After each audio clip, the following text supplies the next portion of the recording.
Alhamdulillahi Rabbil Alamin. Wa bihi nasta'in ala umuri dunya waddin.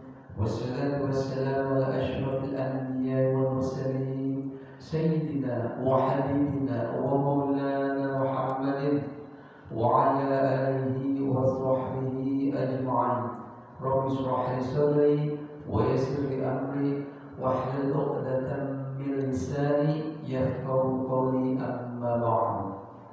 Puji syukur senantiasa kita panjatkan kehadirat Allah Subhanahu wa taala atas berbagai macam karunia dan nikmatnya, terutama nikmat iman wal Islam, nikmat sehat wal afiat, nikmat panjang umur, juga nikmat kesempatan, sehingga dari semua nikmat-nikmat itu kita masih diberikan kekuatan oleh Allah Subhanahu wa taala melaksanakan kewajiban kita, yaitu tadi sudah kita melaksanakan sholat subuh secara berjamaah dan akan dilanjutkan dengan kajian. Shalawat sering salam dan lupa kita sanjungkan kepada baginda kita Nabi Muhammad sallallahu alaihi wasallam, keluarga, sahabat, umat Islam yang istiqomah dengan sunnah-sunnahnya. Mudah-mudahan kita termasuk di dalamnya dan mendapatkan syafaat baginda Rasulullah sallallahu alaihi wasallam di yaumil qiyamah. Amin ya rabbal alamin. Jemaah sholat subuh yang dirahmati Allah, alhamdulillah kita terus masih istiqomah untuk menyampaikan satu dua buah hadis untuk menambah ilmu kita di dalam kajian ini, terutama dalam ibadah kita. Mudah-mudahan dengan satu dua hadis ini terus menjadikan ibadah kita jauh lebih baik dari sebelumnya. Dan akan kita lanjutkan itu bab kelima tentang wudu, yang dimana kita akan bahas bagian kelima tentang sunnah-sunnah wudu. Ada beberapa perbuatan yang dianjurkan untuk dilakukan saat berwudu, di mana orang yang melakukannya mendapatkan pahala dan orang yang meninggalkannya tidak berdosa. Perbuatan-perbuatan ini disebut dengan sunnah-sunnah wudu. Apa saja? Yang pertama, tasmiyah, yaitu mengucapkan basmalah di awal wudu berdasarkan sabda Nabi sallallahu alaihi wasallam, la wudu'a liman lam yadhkur isma lillah alaihi. La wudu'a liman lam yadhkur ismallahi alaihi. Tidak sempurna wudu bagi siapa yang tidak menyebut nama Allah atasnya. Diriwayatkan oleh Ahmad dan Abu Dawud dan disahihkan oleh Al-Albani. Yang kemudian kedua, yang disunahkan wudu bersiwak berdasarkan sabda Nabi sallallahu alaihi wasallam, laula an asyqa ala ummati la amartuhum bisiwaki ma'a kulli wudu. Seandainya aku tidak khawatir akan memberatkan umatku, niscaya aku berkata mereka agar bersiwak setiap kali wudu. Hadis diriwayatkan oleh Al-Bukhari secara mu'allaq dengan ungkapan pasti kitab Asy-Syam bab siwak al-wudu' wal hadis di As-Sahih diriwayatkan oleh An-Nasai secara mausul. Selanjutnya ketiga, membasuh kedua telapak tangan di awal wudu berdasarkan perbuatan Nabi sallallahu alaihi wasallam, karena beliau membasuh kedua telapak tangannya sebelum berwudu 3 kali sebagaimana yang diriwayatkan dalam sifat wudu beliau. Yang keempat, berkumur dan beristinsaq atau meniup air ke dalam hidung secara mendalam untuk orang yang tidak berpuasa. Sungguh telah diriwayatkan dalam surat wudu beliau di dalam sabdanya,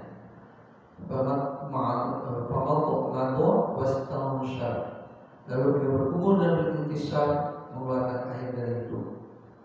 Dan berdasarkan sabda beliau Rasulullah SAW, "Wabaligh bil istinsyaqi illa an takuna sha'iman." Maksimalkanlah di dalam beristinsyaq, menghirup air ke dalam hidung, kecuali kamu sedang berpuasa. Hadis diriwayatkan Abu Dawud dan An-Nasai, disahihkan oleh Al-Albani. Yang kelima, menggosok lengan dan menyeling-nyelingi jenggot yang tebal dengan air sehingga air masuk ke dalamnya berdasarkan perbuatan Nabi sallallahu alaihi wasallam. Kana sallallahu alaihi wasallam idza tawadda'a yadlukul bira'in. Beliau sallallahu alaihi wasallam apabila berwudu maka beliau menggosok kedua lengan beliau. Demikian juga perbuatan beliau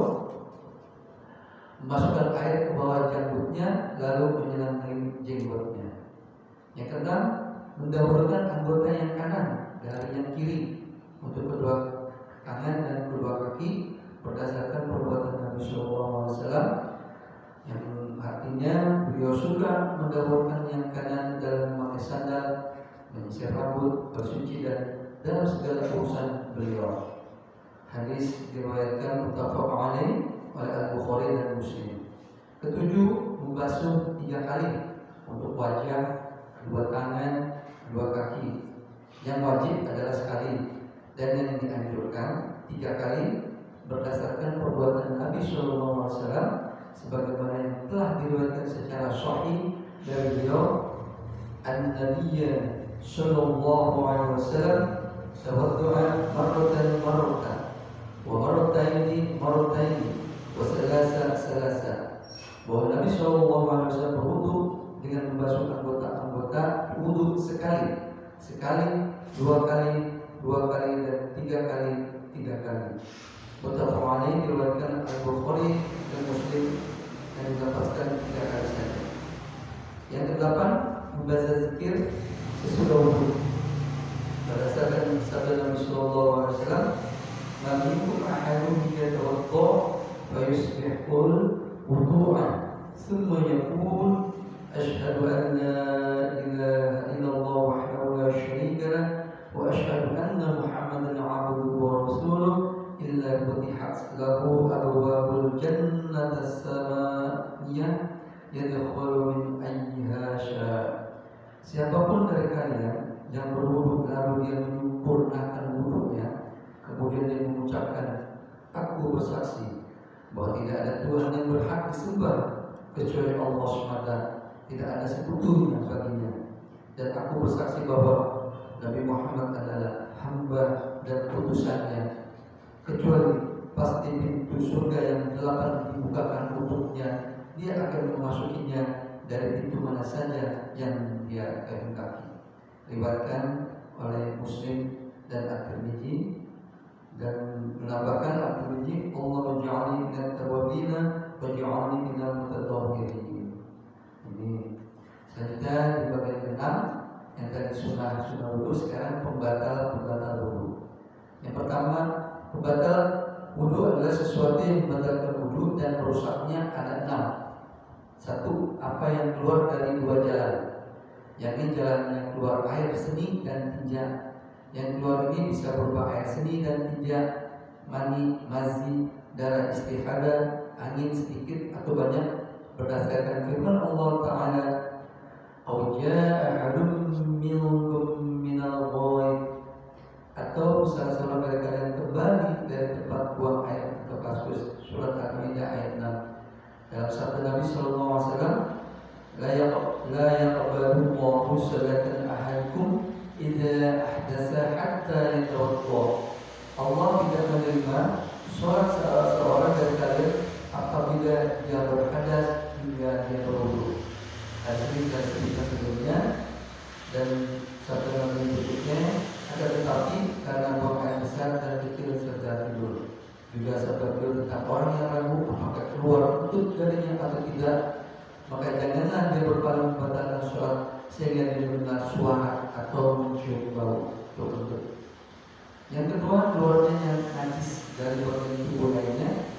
Bila yang keluar adalah kencing atau tidak, maka ia membatalkan secara mutlak, karena keduanya masuk dalam cakupan yang dari di atas. Bila selain dari keduanya seperti darah dan muntah, maka bila kotor dan banyak, maka yang lebih utama adalah berwudu disebabkannya demi mengamalkan kehati-hatian. Sedangkan bila sedikit, maka tidak perlu wudu berdasarkan kesepakatan ulama. Yang ketiga, hilang atau tertutupnya akal, baik karena pingsan atau tidur, berdasarkan sabda Nabi SAW, yang artinya akan tetapi karena buang air besar dan kecil serta tidur. Adapun gila, pingsan, mabuk dan sepertinya, maka ia membatalkan sesuai dengan kesepakatan ijma. Tidur yang membatalkan adalah tidur nyenyak, di mana pelakunya tidak mengetahui sama sekali bagaimana posisi tidurnya. Adapun tidur yang kenyang tidak nyenyak, maka ia tidak membatalkan wudu. Karena para sahabat juga mengantuk saat mereka menunggu sholat, lalu mereka bangkit dan sholat.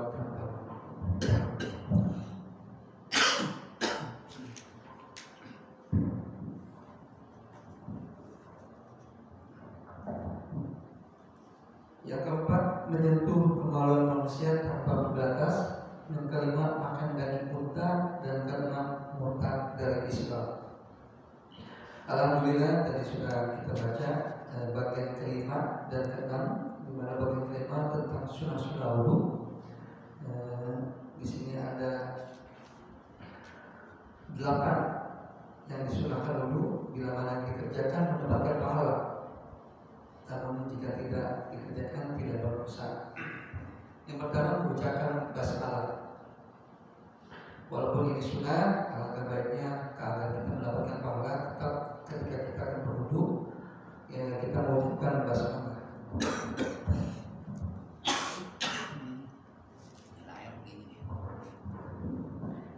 Yang kedua bersiwak, atau mungkin ini seperti halnya sikat gigi ya. Tapi kalau siwak ini dengan bahan kayu, ya, jadi tidak harus menggunakan odol juga. Yang ketiga membasuh kedua telapak tangan di awal wudu. Ketika air mengalir, kita membasuh kedua telapak tangan di awal wudu, cuci tangan modelnya kurang lebih gitu. Setelah kita lakukan itu berkumur-kumur atau beristighfar, menghirup air dalam hidung. Jadi ini berkumur merupakan sunnah, termasuk juga menghirup air dalam hidung. Selanjutnya menggosok tangan dengan menyeling-nyeling jenggot. Nah, kalau ini juga sunnah, karena juga kalau menggosok tangan mungkin masih bisa dilakukan, tapi menyeling-nyeling jenggot ini nggak bisa semua orang bisa melakukan, karena jenggot nggak semua orang punya. Kemudian yang keenam mendahulukan anggota kanan dan kiri. Nah, ini juga bisa kita lakukan. Selanjutnya juga membasuh 3 kali, di mana anjurannya sebenarnya yang wajib hanya sekali, tapi yang dianjurkan 3 kali berdasarkan perbuatan Nabi SAW dalam hadis yang sahih yang tadi sudah kita dengarkan dan kita baca. Yang selanjutnya itu membaca zikir sesudah wudu. Zikir yang umumnya jamaah dan kita semua sudah tahu, dan ini sering kita baca setelah kita melakukan semua proses wudu. Mudah-mudahan kita bisa mengamalkan zikir ini, karena memang di dalam zikirnya terdapat ikrar atau syahadat, asyhadu an la ilaha illallah wahdahu la syarika lah wa asyhadu anna muhammadan abduhu wa rasuluh. Jadi alangkah baiknya ini kita baca. Selain ini sunnah mendapatkan pahala, juga terus kita di dalam hati dan pikiran kita, lisan kita mengucapkan syahadat. Selanjutnya kita ke bagian ke-6, pembatal-pembatal wudu. Di sini ada 6. Yang pertama keluar dari 2 jalan, baik dari depan, yaitu keluar dari air kencing atau buang air besar, di mana ini menjadi pembatal wudu. Apabila kita keluar dari 2 tempat itu, maka wudu kita batal. Kemudian keluarnya najis dari bagian tubuh. Jadi najis itu salah satunya itu air kencing dan buang air besar, itu najis kategorinya. Bila itu keluar maka atau terkena najis itu, maka batal wudunya. Kemudian yang ketiga hilang atau tertutupnya akal. Di sini dijelaskan pingsan atau tidur. Namun ada pengecualian untuk tidur itu apabila tiduran hasilnya tidak nyenyak, sehingga dia wudunya tidak batal. Tapi kalau dia tidurnya lelap sampai tidak terasa istilahnya keadaan posisi tidurnya dan keadaan lingkungan sekitarnya, berarti dia terlelap sekali tidurnya, maka dia batal wudunya dan harus wudu ketika dia akan melakukan sholat. Yang keempat, menyentuh kemaluan manusia tanpa pembatas. Ini mungkin secara sengaja atau tidak sengaja, tapi yang pastinya ketika menyentuh bagian ini kemaluan, maka dia berwudu, karena itu membatalkan wudu. Yang kelima, makan daging unta. Nah, ini berdasarkan hadis Jabir bin Samurah, yang artinya bahwa seseorang laki-laki bertanya kepada Rasulullah SAW, apakah kami perlu berwudu disebabkan makan daging kambing? Beliau menjawab, bila kamu berhendak maka silakan berwudu, dan bila berhendak untuk tidak berwudu maka tidak perlu berwudu. Kemudian bertanya lagi, apakah kami perlu berwudu disebabkan makan daging unta? Beliau menjawab, ya. berwudulah disebabkan makan daging unta. Diriwayatkan oleh Muslim.